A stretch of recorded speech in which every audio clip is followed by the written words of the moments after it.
Creating basic content పై ఈ spoken tutorial కు స్వాగతం. ఈ ట్యుటోరియల్ లో మనం నేర్చుకోబోయేది కంటెంట్ రకాలు, ఆర్టికల్ సృష్టించుట మరియు బేసిక్ పేజీ సృష్టించుట. ఈ ట్యుటోరియల్ ను రికార్డ్ చేసేందుకు నేను ఉపయోగించినవి ఉబుంటూ లినక్స్, డ్రూపల్ 8 మరియు ఫైర్ ఫాక్స్ వెబ్ బ్రౌజర్. మీరు మీకు కావలసిన వెబ్ బ్రౌజర్ ను ఎంచుకోవచ్చు. ముందుగా కంటెంట్ టైప్ గురించి తెలుసుకుందాం. Drupal లో కంటెంట్ టైప్ అనేది కంటెంట్ మేనేజ్మెంట్ సిస్టమ్ యొక్క కేంద్రము. ఇది సైట్ యొక్క ఆధార స్తంభము.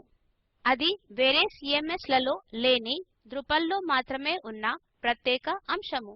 చాలా CMS లలో టైటిల్ మరియు బాడీ మాత్రమే ఉంటాయి మరియు అవి పూర్తిగా సరిపోవు. Drupal లో ప్రత్యేక కంటెంట్ ని నోడ్ అని అంటారు. ప్రతి నోడ్ ఒక ప్రత్యేక కంటెంట్ టైప్ కి సంబంధించినదై ఉంటుంది. కంటెంట్ టైప్ యొక్క ప్రాముఖ్యతను తెలుసుకుందాము. కంటెంట్ టైప్ నోడ్ యొక్క విభిన్న డిఫాల్ట్ సెట్టింగ్లను నిర్వచిస్తుంది. ఉదాహరణకు, నోడ్ స్వయంచాలకంగా పబ్లిష్ అయిందా, కామెంట్లకు అనుమతి ఉందా, మరియు మన సైట్ కు కంటెంట్ ఎలా జతచేసుకోగలం. ప్రతి కంటెంట్ టైప్ కి ఫీల్డ్స్ ఉంటాయి. కంటెంట్ రకమును బట్టి మనకు కావలసిన ఇన్ఫర్మేషన్ కొరకు ప్రత్యేక ఫీల్డ్లు ఉన్నాయి. ఉదాహరణకు, imdb.com Drupal సైట్ కావచ్చు. ఇది రెడ్ చలనచిత్రానికి సంబంధించినది. ఈ స్క్రీన్ పై మీకు ఒక పోస్టర్, ఒక టైటిల్, ఒక రిలీజ్ డేట్ కనిపిస్తాయి. ఒక పేరెంటల్ రేటింగ్, ఒక రన్ టైమ్, ఒక మూవీ జాన్రే, ఒక బాడీ లేదా ఒక చలనచిత్రం యొక్క వివరణ. మా వద్ద పీపుల్ ఫీల్డ్స్ తో పాటు వేరే లింకులు మరియు బటన్లు, వస్తువులు ఉన్నాయి. వేరే CMS లలో ఈ లేఅవుట్ ని CSS లో తయారు చేయుటకు డ్రీమ్ వ్యూవర్ లాంటి దానిని వాడుతాము. మనకు 2010 లోని చలనచిత్ర సమాచారము, దేనిలో అయితే బ్రూస్ విల్స్ నటించాడో మరియు వాటి పేరెంటల్ రేటింగ్ PG-13 ఉన్న పేజీ కావాలనుకుంటే ఏం చేయాలి? వేరే CMS లతో ఇది చాలా క్లిష్టమైన పని. అయితే Drupal తో ఇది చాలా సులభముగా చేయవచ్చు. ఇది కంటెంట్ టైప్ యొక్క అసలైన ప్రయోజనము. ఇప్పుడు కొన్ని బిల్ట్ ఇన్ కంటెంట్ టైప్ లను చూద్దాం. తర్వాత కొత్త కంటెంట్ టైప్ లను నిర్మించుట నేర్చుకుందాము. ఇంతకు ముందు సృష్టించిన Drupal సైట్ ని తెరుద్దాం. ముందుగా ఆర్టికల్ కంటెంట్ టైప్ గురించి నేర్చుకుందాము. కంటెంట్ టైప్ క్లిక్ చేసి యాడ్ కంటెంట్ ఎంచుకోండి. ఒక ఆర్టికల్ ని ఇంతకు ముందే తయారు చేశాము అని గుర్తుంచుకోండి. అన్ని ఎలిమెంట్లతో కూడిన ఒక కొత్త ఆర్టికల్ సృష్టిద్దాం. ఆర్టికల్ పై క్లిక్ చేయండి. ఇందులో ఒక ఫీల్డ్ మాత్రం తప్పనిసరిగా ఉండాలి. అది టైటిల్ ఫీల్డ్. ఆర్టికల్ బాడీ లో టెక్స్ట్ ని చేర్చకపోతే అందులో ఏమీ ఉండదు. ఆర్టికల్ కంటెంట్ టైప్ సారాంశంతో పాటు వస్తుంది. సమ్మరీలో ఏమీ లేకపోతే Drupal ఆర్టికల్ మొదటి కొన్ని అక్షరాలతో సమ్మరీ సృష్టిస్తుంది. దీనిని టీజర్ మోడ్ అంటారు. ఇక్కడ కొన్ని వాక్యాలు టైప్ చేద్దాం. మీకు కావలసిన ఒక వాక్యాన్ని టైప్ చేయగలరు. ఇది నా టెక్స్ట్. ఇక్కడ ఈ టెక్స్ట్ ఫార్మాట్ ఏ ఎలిమెంట్లను HTML లో చేర్చేందుకు అనుమతి ఉండదో సూచిస్తుంది. మనము సూపర్ యూజర్ కనుక మనకు బేసిక్, రెస్ట్రిక్టెడ్ మరియు ఫుల్ HTML కనిపిస్తుంది. యూజర్లు ఎడిటర్ లేదా పబ్లిషర్ గా లాగిన్ అయితే వాళ్లకు ఒకే టెక్స్ట్ ఫార్మాట్ ఉంటుంది. వారు ఆ టెక్స్ట్ ఫార్మాట్ ని మాత్రమే ఉపయోగించగలరు. వివరాలకు అబౌట్ టెక్స్ట్ ఫార్మాట్స్ లింక్ పై క్లిక్ చేయండి. ఇప్పుడు బేసిక్ HTML ఎంచుకుందాం.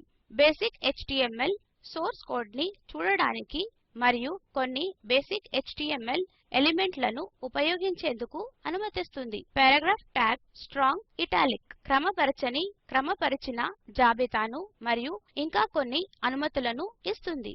ఫుల్ HTML HTML తో పాటు జావాస్క్రిప్ట్ మరియు ఐఫ్రేమ్స్ ఎంబెడ్ చేసేందుకు అనుమతిస్తుంది.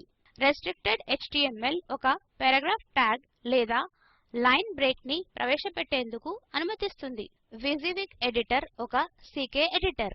దాని గురించి తర్వాత తెలుసుకుందాం.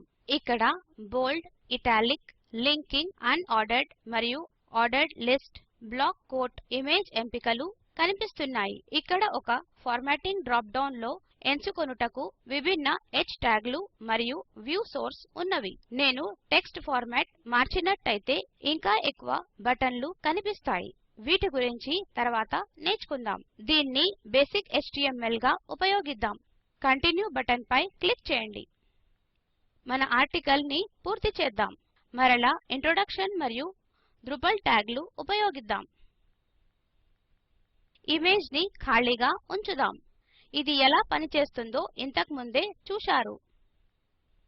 ఇక్కడ కుడి భాగం వైపు విజిబిలిటీ మరియు పబ్లికేషన్ సెట్టింగ్లు ఉన్నాయి.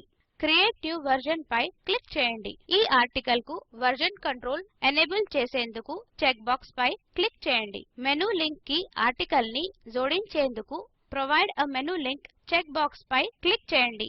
Drupal మెయిన్ నావిగేషన్ లో ఈ మెనూని జత చేస్తుంది. ఇలా చేస్తే మీకు వందల కొద్దీ మెయిల్లు వస్తాయి. అందుకే చెక్ గుర్తు తీసివేద్దాం. ఒక ప్రత్యేక నోడ్ కి కామెంట్లను ఆన్ లేదా ఆఫ్ చేయవచ్చు. ఇక్కడ పర్యాయ URL ఇవ్వవచ్చు. దీన్ని మనము ఖాళీగా వదిలేస్తే Drupal మన కోసం సృష్టిస్తుంది. ఆథరింగ్ ఇన్ఫర్మేషన్ లో దీనిని ఎవరు మరియు ఎప్పుడు సృష్టించినారో అనేది చూడవచ్చు. ప్రమోషన్ ఆప్షన్స్ క్రింద వ్యూ సెట్టింగ్లను ఇలా సెట్ చేసుకోవచ్చు. ఈ నోడ్ ముఖ్య పటంపై ప్రమోట్ చేయబడుతుందా లేదా మరియు జాబితా మొదటి స్థానంలో స్థిరంగా ఉంటుందా? ఇవి కంటెంట్ టైప్ సృష్టించినప్పుడు సెట్ అవుతాయి మరియు ఎడిటర్ వీటిని మార్చే అవసరం లేదు. అయితే అవసరాలకు తగ్గట్టు వీటిని మార్చుకోవచ్చు. నోడ్ ని సేవ్ చేయుటకు సేవ్ అండ్ పబ్లిష్ పై క్లిక్ చేయండి. తక్షణమే నోడ్ మన సైట్ లో కనిపిస్తుంది. దానిని ఇక్కడ చూడవచ్చు. హోమ్ పేజీ పై క్లిక్ చేయండి. మన వద్ద Drupalville మరియు Drupalville యొక్క రెండవ ఆర్టికల్ ఉంది. టీజర్ మోడ్ లో ఇవి పబ్లికేషన్ తేదీ అనుసారంగా కనిపిస్తాయి. రీడ్ మోర్ మరియు యాడ్ న్యూ కామెంట్ లింక్లు ఇక్కడ ఉన్నాయి. Drupal పదంతో లింక్ చేయబడిన నోడ్ల జాబితా పొందాలంటే Drupal లింక్ పై క్లిక్ చేయండి. మరలా అవి నోడ్ పబ్లికేషన్ తేదీ అనుసారంగా కనిపిస్తాయి. అది article content type. Edit link పై క్లిక్ చేయండి.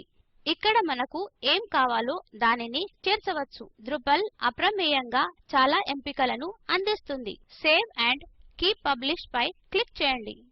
కంటెంట్ టైప్లను దేనికైనా ఉపయోగించవచ్చు. ఇంకా ఒక ఐటెంను చేర్చుదాం. షార్ట్కట్స్ మరియు యాడ్ కంటెంట్ పై క్లిక్ చేయండి. బేసిక్ పేజీ ఎంచుకోండి. బేసిక్ పేజీలో టైటిల్ మరియు బాడీ ఉంటుంది. ట్యాగ్ మరియు ఇమేజ్లు ఇక్కడ లేవు. అప్రమేయంగా అది మొదటి పేజీపై ప్రమోట్ కాదు మరియు కామెంట్లకు అవకాశం లేదు. హోమ్ పేజీకి ప్రమోట్ కాదు. కాబట్టి కొత్త మెను సృష్టించుట సులభము. అబౌట్ Drupalville టైప్ చేయండి. మీకు కావలసిన టెక్స్ట్ టైప్ చేయండి. ఇప్పుడు మెను సెట్టింగ్ లో ఉన్న ప్రొవైడ్ ఎ మెను లింక్ ని ఎంచుకోండి. ఇప్పుడు టైటిల్ మెను టైటిల్ గా మారుతుందని గమనించండి. దీనిని మనం తగ్గించవచ్చు. మెయిన్ నావిగేషన్ లో వెయిట్ కి 0 విలువ ఇవ్వండి. వెయిట్ లో మెను ఒక జాబితాగా కనిపిస్తుంది. ఒక తక్కువ విలువ అంకె లేదా నెగెటివ్ అంకెతో అది ఎక్కువగా పనిచేస్తుంది. అంటే క్రింది నుండి పైకి వెళ్తుంది. మిగతా అన్ని అలాగే ఉంచుదాం. మెను లింక్ చెక్ చేయబడిందని నిర్ధారించుకోండి. సేవ్ అండ్ పబ్లిష్ పై క్లిక్ చేయండి. అబౌట్ Drupalville లింక్ కనిపిస్తుంది. ఇది నోడ్ టైటిల్ అబౌట్ Drupalville ఉన్న బేసిక్ పేజీ కంటెంట్ టైప్ కు తీసుకెళ్తుంది. నోడ్ ఐడి 3 చూపిస్తుంది. ఇంతకు ముందే మీరు నోడ్లను జతచేసి ఉంటే నా నోడ్ ఐడి మరియు మీ నోడ్ ఐడి వేరుగా ఉంటాయి. ఎడమవైపు క్రింద నోడ్ ఐడి 3 కనిపిస్తుంది. తరచుగా మీకు దీని అవసరం ఉండదు. అది ఆర్టికల్ మరియు బేసిక్ కంటెంట్ టైప్ తో మెను లింక్. ఇంతటితో ఈ ట్యుటోరియల్ చివరకు వచ్చాము. ఈ ట్యుటోరియల్లో మనం నేర్చుకున్న విషయాలు కంటెంట్ రకాలు, ఆర్టికల్ సృష్టించుట, బేసిక్ పేజీ సృష్టించుట.